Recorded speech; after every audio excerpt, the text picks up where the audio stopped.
pior manhã de todas para esta mulher. Eu sei que muitos de nós passamos por dificuldades e problemas, e tem problemas nas nossas vidas que nós achamos que é o maior problema do mundo. E achamos às vezes que o nosso Deus, ele não tem poder para resolver este problema. Às vezes choramos a noite toda, às vezes não dormimos por causa deste problema. E às vezes deixamos aquele problema nos abater. Como eu disse aqui de manhã na escola dominical, nós não podemos dizer para o nosso Deus o tamanho do nosso problema, não.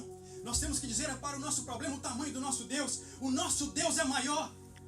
Agora, o mais interessante dessa passagem é que não diz que essa mulher se desesperou, que ela chorava, que ela gritava, que ela esperneava, que ela se desesperou de tanto chorar, de tanto reclamar pelo seu filho. Eu tenho certeza que ela sentiu a morte do filho, mas não menciona que ela passou a noite toda em desespero, gritando, se escabelando, porque tem muita gente que às vezes faz uma tempestade num copo d'água.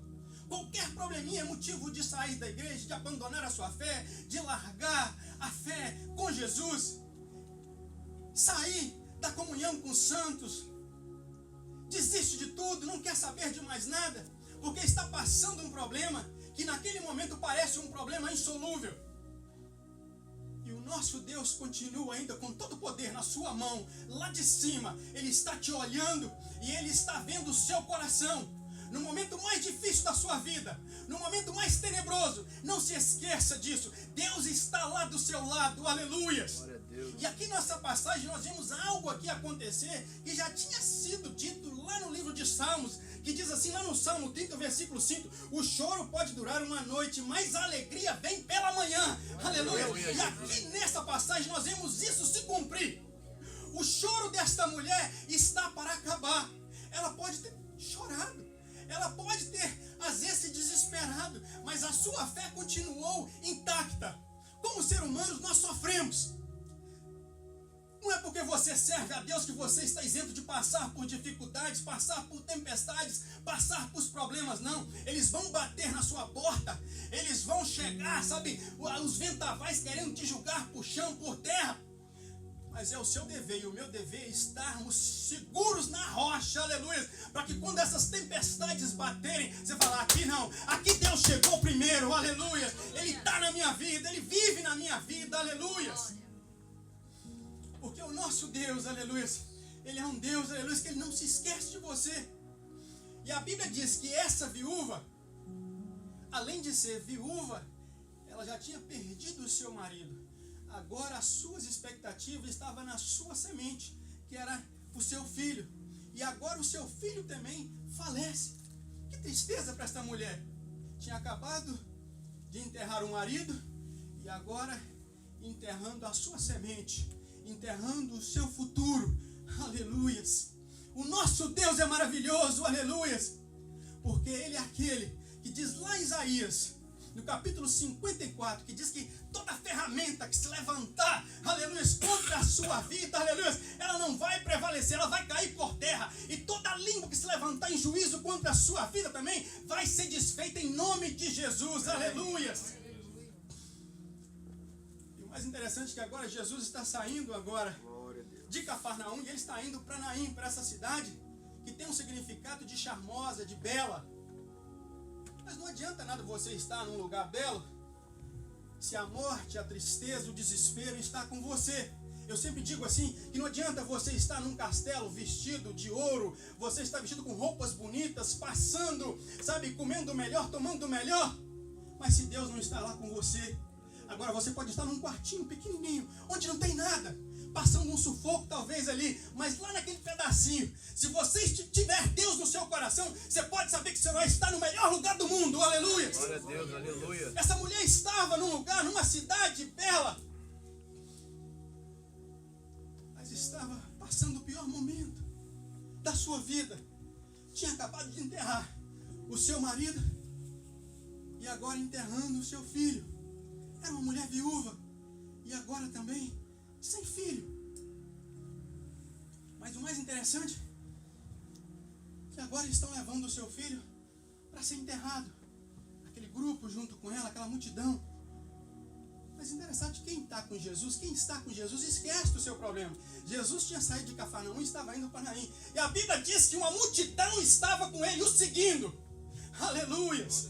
Eu tenho certeza que quando Jesus chegou com aquela multidão, junto com aquela multidão de triste, aquela multidão de crente, dando glória a Deus, aleluias, e louvando a Deus, eu tenho certeza que aquela alegria, aquele fogo, sabe, aquela coisa gostosa, foi passando entre aquela multidão que estava ali chorando, que estava ali agora, sabe, somente ligado, olhando somente para o problema, sem saber o que fazer. Quando viu aquela multidão alegre, chegando, glorificando a Deus, eu tenho certeza que algo começou a mudar ali. Porque na nossa vida de cristão é assim, independente do que acontece com a nossa vida, nós temos que estar intacto em Deus. Não pode mudar. A nossa alegria não pode desfalecer. A nossa fé não pode esmorecer. Temos que continuar firmes, segurando na mão de Jesus, aleluias. Porque na hora certa, Ele traz a resposta para você, Ele traz para mim, Ele traz para aquele que clama o seu nome. E Jesus tinha ido nessa cidade de Naim com um propósito, aleluias, de trazer salvação, de trazer alegria, de ressuscitar aquele menino e acordar muita gente que estava do lado daquela criança ali para enterrá-lo. Porque tem muita gente, quando você está passando um problema, ele parece que vive o seu problema. Ele quer, sabe, te dar palavras incentivando você a ficar mais triste. Preocupa não, é assim mesmo, aceita. Olha, isso aí é assim mesmo, não tem jeito não. Ó, se eu fosse você, eu desistia disso. Aquele monte de coveiro levando aquela criança para o cemitério. E quando Jesus se depara com aquilo, ele chega diante daquele velório, daquela caminhada para o cemitério e para aquela multidão. Aleluias. O nosso Jesus, ele quebra um protocolo aqui. Porque quem está morto tem que ser enterrado. Não tem que estar conversando, não tem que estar esperando muita coisa. Morreu, esperou o tempo certo, vamos enterrar. Porque senão vai cheirar mal. Tem muita gente achando que você está passando problema, que vai ficar assim, que não tem mais solução. Tem solução sim. A última palavra continua sendo de Deus. E Jesus vê aqueles homens levando aquele esquife, aquele caixão, e ele dá uma ordem para parar tudo. Aleluias. Tem muita gente que está do seu lado e sendo como esses coveiros, se conformando com a situação. Mas o nosso Deus é esse Deus maravilhoso, esse Deus renovador. Ele sempre tem algo além daquilo que você sente, ou que você vê, ou que você pensa.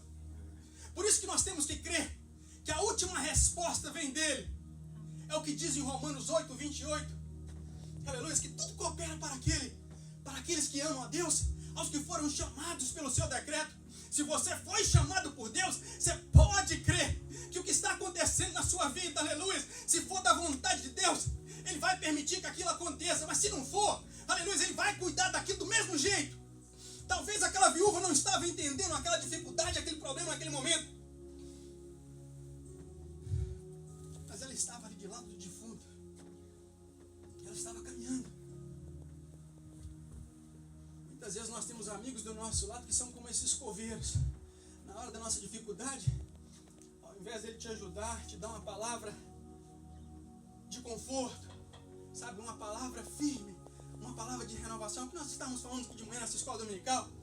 É bom você saber, você ler a Bíblia, para quando você vê uma pessoa passar por uma dificuldade, um problema, você tem uma palavra de solução, você tem uma palavra, sabe, para você dar, para ressuscitar aquela pessoa, levantar aquela pessoa. E essa mulher precisava de pessoas do seu lado assim. Muitas das vezes, os coveiros vão ser aqueles que estão do nosso lado. Muitas das vezes os coveiros vão ser aqueles que vão, sabe, que estão do nosso lado ali como amigos. Não traz uma palavra